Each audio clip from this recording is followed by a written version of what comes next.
Bu günlər sizlər üçün 21-ci əsr bacarıqlarını aydın şəkildə izahını çəkəcəm. Yəni, müsahibədə sizə sual verilsə ki, 21-ci əsr bacarıqları nədir?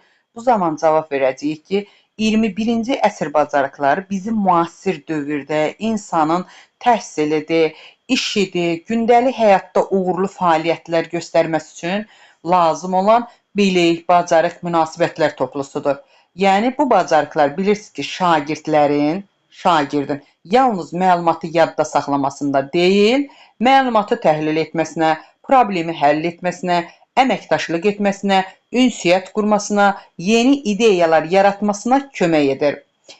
Bilirik ki, 21-ci əsr bacarıqlarında savadlı kompetensiyası var, çox dil bilmə kompetensiyası var, riyazi, elmi, mühəndislik, mədəni məlumatlılıq, şəxsi və özünü ifadə etmə, şəxsi sosial və öyrətmə kompetensiyası, vətəndaşlıq kompetensiyası, sahibkarlıq kompetensiyası, bir də rəqəmsal savadlıq kompetensiyası.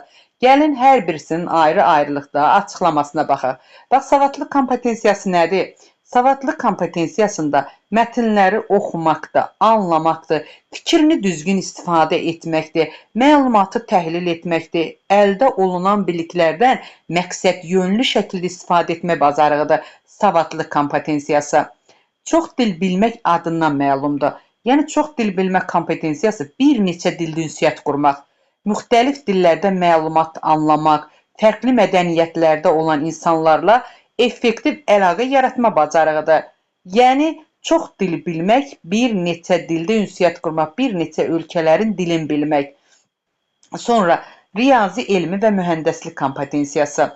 Riyazi, elmi, mühəndislik kompetensiyası deyəndə, riyazi düşünmədən, elmi biliklərdən, mühəndislik yanaşmasından istifadə edərək, problemləri araşdırmaq, səbəb-nəticə əlaqələri müəyyənləşdirmək və həmən onlara həll yolları hazırlama bacarığıdır.